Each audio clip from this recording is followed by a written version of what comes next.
And we have some sad news to report tonight. One of the 22 World War II veterans we profiled on our D-Day coverage passed away last week. He died just weeks after returning from Normandy. 86-year-old Charles Floyd Hailey of Rock Hill knew making that trip could cost him his life. Our PJ Rendawa traveled with Floyd and the other veterans to France, and she joins us here in the studio with more. PJ. That's right, Ben. Of the 22 veterans I got to know, Floyd Hailey was one of the most thoughtful and reserved. I found out on the last day of our visit to France that Floyd had been diagnosed with stage 4 pancreatic cancer. He knew he was dying. In the days and months before his return to Normandy, the Hailey family says soft-spoken Floyd spoke of little else. We're going to re-invade Normandy. Yet for most of the trip, he never spoke about the diagnosis stealing his days. Stage 4 pancreatic cancer.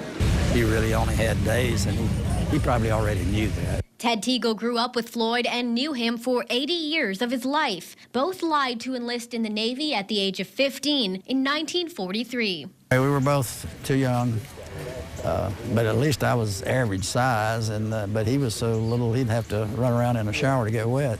Even 70 years later, when the childhood friends returned to Normandy together, Floyd rarely spoke of his work as a Navy corpsman, charged with transporting and caring for thousands of wounded servicemen. One of the regrets he has is he couldn't save everybody.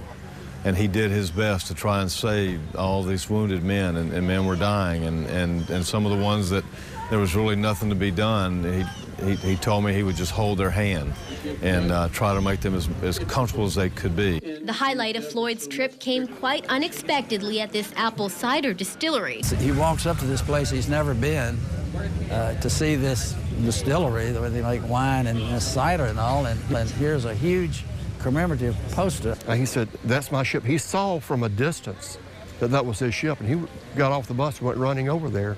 He saw the LST that he spent time on, that he made 6 journeys from England to Utah Beach on. And when he saw that, I think that wrapped it up. That pretty much summed it up for him. Maybe one of these guys is you. Could have been. Can't really tell. I think he had achieved his goal in life at that point. He was ready to be taken. Floyd would return from Normandy to spend 2 final weeks with his family in his hometown of Rock Hill.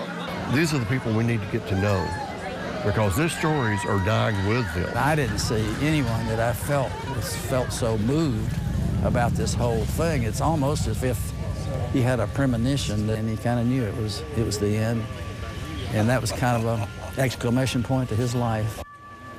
Did we miss anything? Anything unsaid? We missed about 80 years, that's all.